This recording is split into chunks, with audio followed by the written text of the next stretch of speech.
स्वागत है आप सभी का हमारे इस ऑनलाइन क्लास में। अपनी इस ऑनलाइन क्लास में हम यूपी टेट, टी टेट और सुपर टेट के लक्ष्य लेकर के हम पढ़ रहे हैं। संस्कृत का अध्ययन कर रहे थे, जिसमें से कि हमने वर्णमाला को पढ़ लिया था पूरा। वर्णमाला के बाद हम लोग अध्ययन कर रहे थे संधि का। तो संधि में भी हमने दीर्घ संधि, स्वर संधि का, यानी पहले संधि के हमने विभाजन कर लिए, स्वर संधि, व्यंजन संधि और विसर्ग संधि। उनमें से फिर हम पहली संधि यानी दीर्घ स्वर संधि पढ़ चुके थे। आज हमको पढ़ना है गुण स्वर संधि।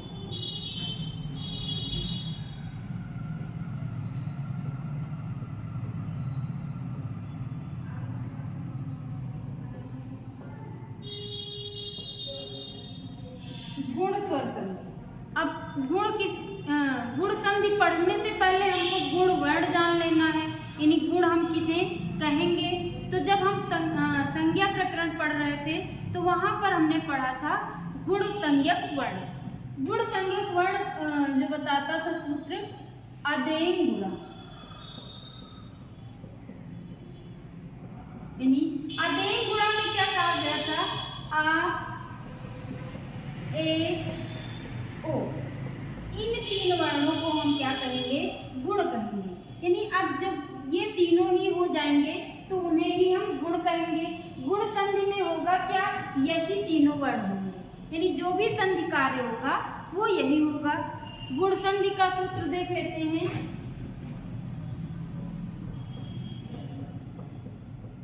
आद गुणा। अब आद गुणा और अदेंग गुणा में अंतर क्या है? तो आद गुणा करता है गुण संधि और अदेंग गुणा करता है गुण संज्ञा।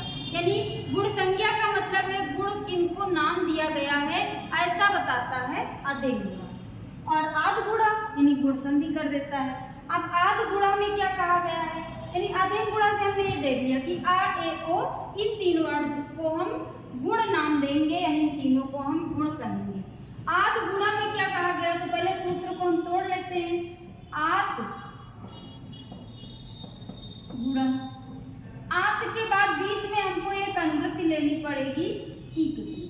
आत इक गुण, यानी आत का मतलब हो जाएगा आ या आ।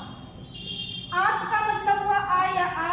इक का मतलब हो जाएगा ई, उ, री और ली। ये चार वर्ण आते हैं इक प्रत्याहार में। तो इक का मतलब हुआ ई, उ, री। जब ये मिलेंगे तो गुण हो जाएंगे। अब गुण हो जाएंगे तो गुण में हमने पढ़ लिया है कि गुण संज्ञक वर्ण कौन कौन से हैं?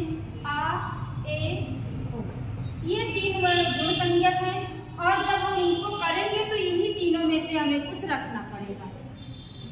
अब देख लेते हैं आ या आ के बाद यदि ई आए, यानी कितनी कंडीशन बन सकती है? आ या आ के बाद ई या तो ह्रस्व होगी या तो दीर्घ होगी, यानी दोनों ही में से कुछ भी आ सकता है, दोनों में से कुछ भी आएगा। तो मिलेगा क्या? मिलकर बनेगा क्या? इधर आ या आ के बाद उ या दीर्घ उ आ सकता है।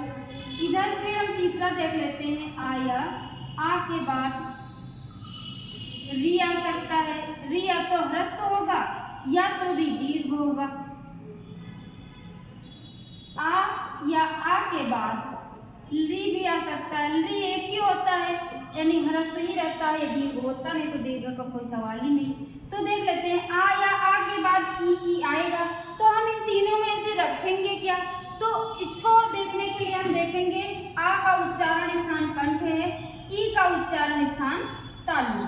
तो आ ई से जो मिलकर के गुण होगा वो ऐसा कोई वर्ण होगा जो इससे मिलता जुलता उच्चारण स्थान जिसका हो। अब इन तीन गुण वर्णों में से देख लेते हैं। आ का कंठ है, ए का कंठ तालु है, ओ का कंठोष्ठ है। तो अब ए का कंठ तालु मिल रहा है तो यहाँ पे हम इसको ए कर देंगे। मतलब आ से ई मिले तो ए हो जाए, चाहे ह्रस्व आ हो, चाहे दीर्घ आ हो, चाहे ह्रस्व ई हो, चाहे दीर्घ ई हो। मतलब आ से ई मिले तो ए ही होगा। अब दूसरा देख लेते हैं। आ से उ मिले तो अब आ का उच्चारण स्थान कंठ है, उ का उच्चारण स्थान ओष्ठ है।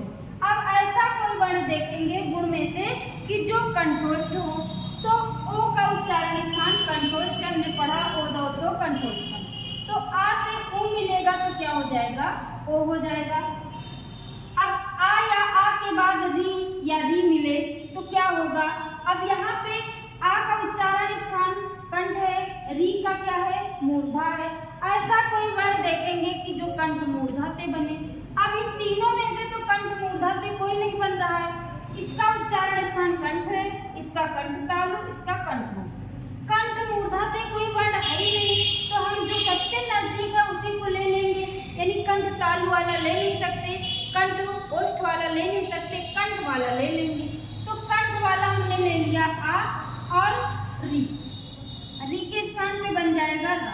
अब रा क्यों बना, तो ऐसा एक सूत्र आता है उरण रपरा।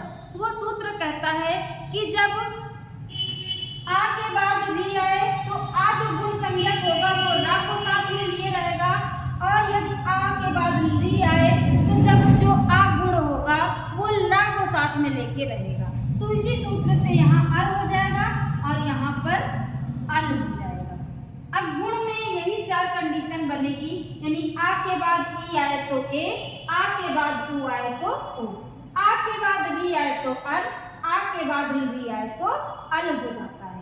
नियम यही कहता है कि यदि आत के बाद इकार यानी आ या आ के बाद ई ऊ री री में से कुछ भी आए तो दोनों मिलकर के गुण हो जाएंगे, यानी दोनों के स्थान पे ए ओ अर अल ये आदेश हो जाएगा। चलिए ये तो हुआ नियम। अब हम उदाहरण देखते हैं।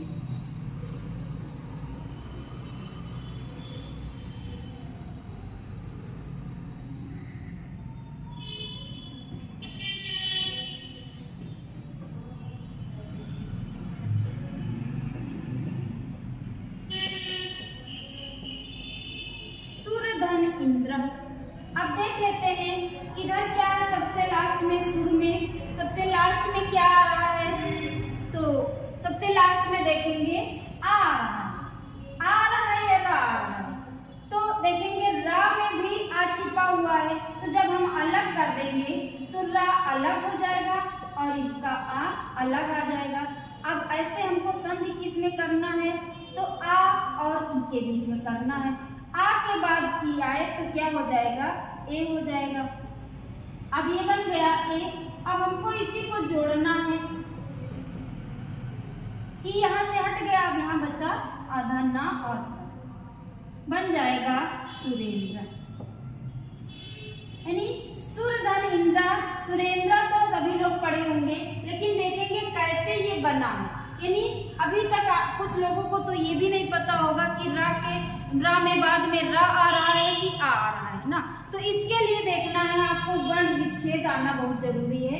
यानी सबसे ज्यादा आप देखेंगे कि वर्ण विच्छेद कैसे करेंगे। तो जब वर्ण विच्छेद करेंगे तब रा के बाद आ आएगा, तो आ और ई के बीच में संधि बन गया शब्द सुरेंद्र। दूसरी कंडीशन देख लेते हैं, रमाधन ईशा। अब यहाँ पे आ के बाद ई आया था, यहाँ पे आ दीर्घ आ है और दीर्घ ई भी आ रहा है, यानी रमा से हमने आ अलग कर दिया, इधर हमने शा अलग कर दिया। अब आ और ई के बीच में संधि हो जाएगी, बनेगा ए। अब इसको फिर से जोड़ देना है, यानी इसी को जोड़ना है, तो बनेगा शब्द रमेशा। रमाधन ईशा रमेशा।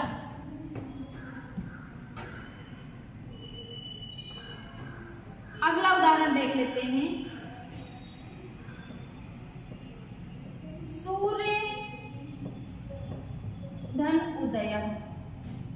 अब देखेंगे सूर्य में सबसे लास्ट में आ क्या रहा है, तो जब इसको तोड़ेंगे यानी वर्ण विच्छेद करेंगे तो देखेंगे सबसे लास्ट में आ का उच्चारण हो रहा है। जब हम बोल रहे हैं सूर्य तो सबसे बाद में आ उच्चारण हो रहा है, मतलब बाद में आ रहा है।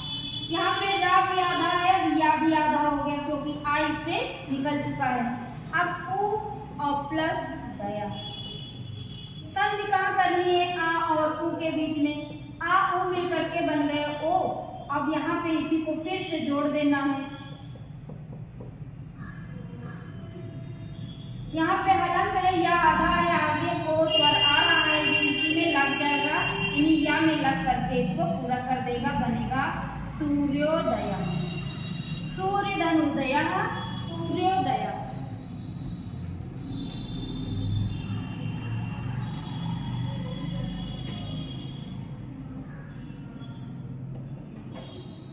तथा धन इति।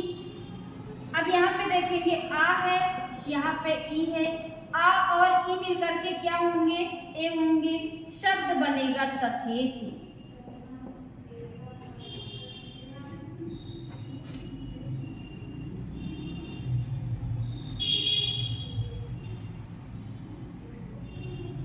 अगला एक देख लेते हैं, महाधन उदय। अब महाधन उदय यानी इधर दीर्घ आ रहा है, इधर उ आ रहा है, इधर दीर्घ है, इधर ह्रस्व है, तब भी बनेगा आपका ओ, यानी आ उ मिल करके बनेगा ओ, शब्द बनेगा आपका सूर्योदय। ये था आ ई वाला देख लिए, आ उ वाला देख लिए। अब आ और री वाला देख लेते हैं, अर कैसे हो जाता है। देखेंगे शक्त धन ऋषि, यानी इधर ता में आ है और इधर री। आ और री मिल करके होते क्या है, तो अभी हमने नियम में पढ़ा, अर हो जाएंगे, यानी आ और री मिल करके अर हो जाएंगे। यहाँ ता से आ निकल गया था तो ता भी हलंत बचा, और इधर री निकल गया तो खाली शी बचा। अब यहाँ अर जब बन गया आ और री के स्थान पे, तो हमको इसी को फिर जोड़ लेना है। शब्द आ रहा है, ता में आ लग जाएगा। अब रा के बाद कोई स्वर है नहीं, तो रा आधा ही रहेगा। अब जब स्वर बिना रा बिना स्वर के आएगा तो वो रेप में बदल जाता है, यानी इस रा के बाद कोई स्वर नहीं आ रहा है तो ये रेप में बदल जाएगा, मतलब ऊपर चला जाएगा, बन जाएगा सप्तर्षि। इसी तरह है महाधन ऋषि। महाधन ऋषि, अब यहाँ पे देखेंगे ह्रस्व तो आ था, यहाँ पे दीर्घ आ आया है और इधर री आया है, तब भी दीर्घ आ हो चाहे ह्रस्व आ हो मिल करके बनेंगे आ। अब यहाँ पे बन जाएगा शब्द आपका महर्षि।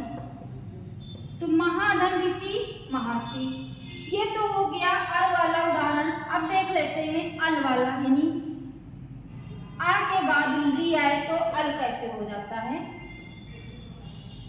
तब धन ऋकार। अब देखते हैं यहाँ पे वा में आ लगा है और इधर री है। अब हमने पढ़ा क्या था नियम में कि आ के बाद री आए तो क्या हो जाएगा, अल हो जाएगा, यानी आ के बाद री आए तो अल हो जाएगा। शब्द आपका बनेगा तवलकारा,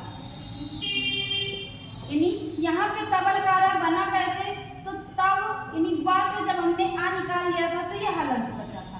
अब ये बन गया तव अल, आगे कारा जोड़ देंगे तवलकारा। ला के बाद कोई स्वर नहीं आ रहा है, इसलिए ये आधा ही रह गया, तवलकारा शब्द बना। चलिए, ज्यादातर आप लोगों को उदाहरण पर ही ध्यान देना है। या तो सूत्र पूछा जा सकता है कि गुण संधि का सूत्र क्या है, या तो उदाहरण दे करके पूछा जा सकता है कि इस उदाहरण में संधि कौन सी हुई है, या फिर इसका संधि विच्छेद क्या होगा। ऐसे प्रश्न आते हैं। चलिए कुछ उदाहरण देख लेते हैं जिनको आपको तोड़ना है।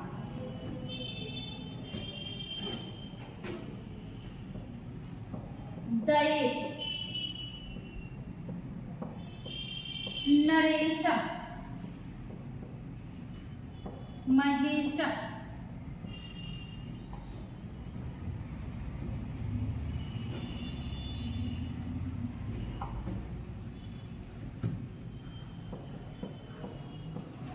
सुरेश, महोदय,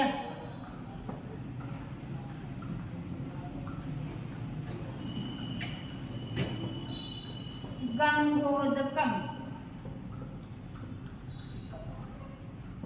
जलोर्मी,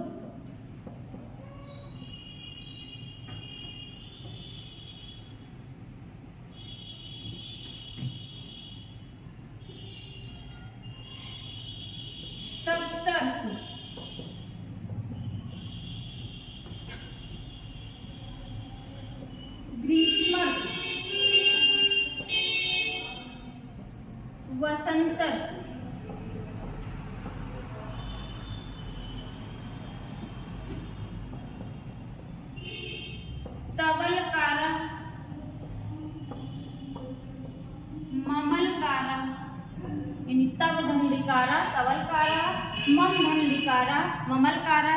अब किन उदाहरणों को आप तोड़ के देखेंगे, तोड़ पाते हैं या नहीं? चलिए एक बार हम भी बता दे रहे हैं कैसे तोड़ेंगे। दयेति को क्या होगा? दया धन इति दयेति, महाधन ईशा महेशा, महाधन उदया महोदया, गंगा धन उदकम गंगोदकम। अब जब शब्द तोड़ेंगे तो दोनों शब्द सार्थक होने चाहिए। अब यहाँ पे गंगा धन उदकम क्यों हुआ? गंग जब करेंगे तो शब्द गलत हो जाएगा, क्योंकि गंगा सार्थक शब्द है, गंग सार्थक शब्द नहीं है। गंगा उदकम, उदक माने होता है जल, गंगा का जल गंगोदकम।